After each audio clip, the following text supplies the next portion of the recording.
दोस्तों कैसा रहेगा सीएसके का पूरा सीजन, ये उसके प्लेइंग 11 पर निर्भर करता है और उसके स्क्वाड में ऐसे कौन कौन से प्लेयर्स हैं जो कि उसके प्लेइंग 11 में फिट बैठ रहे हैं। क्या एमएस धोनी का ये लास्ट सीजन होने वाला है या फिर संजू सैमसन उसकी जगह पे विकेट कीपिंग करने वाला है? क्योंकि ये तो पहले से ही रिपोर्ट निकल के आ रही थी कि संजू सैमसन इस मैच में या फिर इस सीजन में 2 या 3 मैचों में विकेट कीपिंग करने वाले हैं। तो क्या इसका मतलब ये है कि संजू सैमसन एमएस धोनी की जगह ले लेगा और अगले साल से एमएस धोनी खेलते हुए नहीं दिखाई देंगे?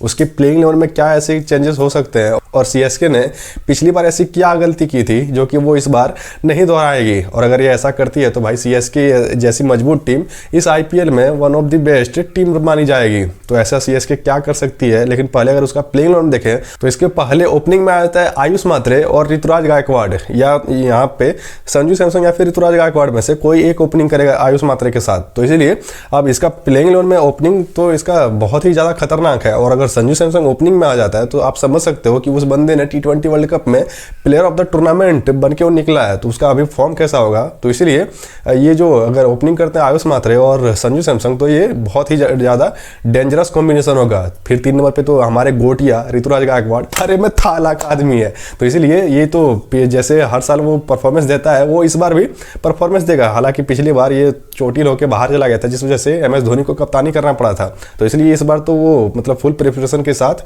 उतरेगा। उसके बाद फिर 3 नंबर पे आ जाता है वही जो, जैसे मान लीजिए अगर संजू सैमसन ओपनिंग कर रहा है तो ऋतुराज गायकवाड़ ही 3 नंबर पे आएगा, जो कि बहुत ही ज़्यादा सीएसके के लिए अच्छा है। 4 नंबर पे आ जाता है आपका ब्रेविस। अब ब्रेविस की बात करें तो जब पिछले साल ये आईपीएल से खेल के गया था तो एमएस धोनी की तारीफ करते थक नहीं रहा था, ये एबी डिविलियर्स ने कहा था। तो इसलिए ब्रेविस भी अभी कुछ अच्छा ही फॉर्म में दिख रहा था, जो कि T20 वर्ल्ड कप में ब्रेविस ने ठीक ठाक परफॉर्मेंस किया था। तो इसलिए ब्रेविस पे भी यहाँ पे सबकी नज़र रहेगी। उसके बाद फिर कार्तिक शर्मा जो कि इंडियन बैट्समैन है और इस पे मतलब सीएसके के लिए तरफ से ये देखना दिलचस्प रहेगा, क्योंकि इसने अंडर 19 जो वर्ल्ड कप था उसमें भी ठीक ठाक परफॉर्मेंस करके दिया था। अब बात करें उसके बाद फिर आ जाता है शिवम दुबे। अब शिवम दुबे जैसा परफॉर्मेंस अगर आपको मिडिल ऑर्डर में देखने को मिल रहा है तो इससे अच्छा आपको क्या ही हो सकता है। तो इसीलिए शिवम दुबे जैसा अभी आपको फिनिशर और ऑलराउंडर भाई, अभी अगर आप पूरे आईपीएल में 10 टीमों का स्कोर उठा के देखोगे तो आपको इसमें सबसे ज़्यादा मजबूत अगर दिखेगा तो वो है शिवम दुबे।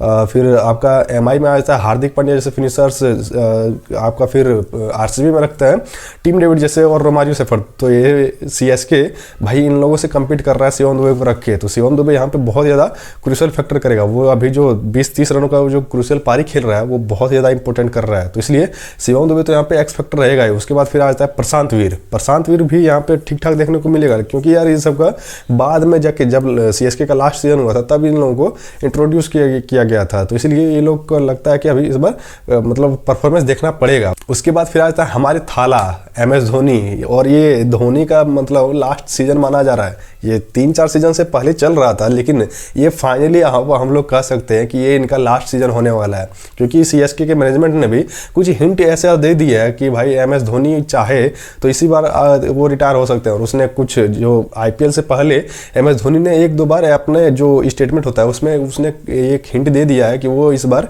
लास्ट आखिरी आईपीएल खेलने वाला है। तो इसीलिए संजू सैमसन को भी तो इंट्रोड्यूस कर लिया, और इसी वजह से ये चर्चा चल रही थी कि एमएस धोनी की जगह पे संजू सैमसन 1-2 मैच में विकेट कीपिंग करते आपको दिखाई देगा। तो इसलिए एमएस धोनी का हम लोग ये लास्ट सीजन मान के चल रहे हैं। तो इसलिए थाला मतलब प्लेऑफ में तो जाना चाहिए, ये तो देखना बनता है। उसके बाद फिर आता है नेथन एलिस। अब ये उसके बाद कुछ बैटिंग ज़्यादा बच नहीं जाती है, क्योंकि लास्ट में फिनिशर जो भी वर्ल्ड के नंबर 1 फिनिशर है वो एमएस धोनी है। तो उसके बाद फिर आता है नेथन एलिस। अब 7 नंबर पे अगर आपको महेंद्र सिंह धोनी मिल रहा है तो उसके बाद तो कुछ रह ही नहीं जाता है। तो इसीलिए उसके बाद फिर बॉलर स्टार्ट हो जाता है नेथन एलिस, उसके बाद खलील अहमद, नूर अहमद और फिर मैट हेनरी। तो इसलिए बॉलिंग में तो इनका ठीक ठाक परफॉर्मेंस देखने को मिल सकता है। अगर धोनी मतलब ये वही बात है, एमएस धोनी अगर कप्तानी करते हैं तो वो जो घटिया से घटिया बॉलर भी होता है उससे आप वो बेहतरीन निकालना जानता है। तो इसलिए ये बॉलर तो ठीक ठाक है, लेकिन देखते हैं कि इस बार वो क्या परफॉर्मेंस करता है। अब गलतियों की बात करें तो गलती मेरे हिसाब से उसने जो पिछले सीजन में की थी कि वो पावर प्ले में उस तरह का ताबड़तोड़ पारी नहीं खेल रहे थे। जब सीजन खत्म हो गया तो आयुष मात्रे को लेके आए थे 3-4 मैचों के लिए,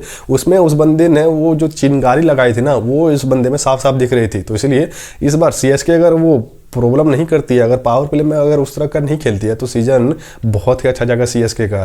तो इसलिए मुझे लगता है कि अगर पावर प्ले में सीएसके उस तरह का घटिया क्रिकेट नहीं खेलती है और अगर ये मतलब उस तरह का जो बैटिंग लाइनअप है वो अगर प्रॉपर वो चल जाता है तो भाई ये पक्का प्लेऑफ में करेगा ही करेगा क्वालिफाई, क्योंकि इसमें बहुत ही ज़्यादा दिमाग वाले आदमी है यार। पहले तो आता है महेंद्र सिंह धोनी, उसके बाद फिर ऋतुराज गायकवाड़, संजू सैमसंग, तो इसलिए ये टीम मुझे लगता है कि प्लेऑफ में जरूर जाएगी। बाकी आपको क्या लगता है, क्या सीएसके इस बार गलती सुधार सकती है? क्या एमएस धोनी का ये लास्ट सीजन हो सकता है? मुझे तो लगता है कि ये जी हाँ ये लास्ट सीजन है। बाकी आप अपनी राय कमेंट बॉक्स में जरूर बताएं, क्या ये टीम प्लेऑफ में क्वालिफाई कर सकती है? अपना पॉइंट ऑफ व्यू जरूर दें। मिलते हैं एक और नए इंटरेस्टिंग अपडेट्स के साथ, तब तक के लिए जय हिंद।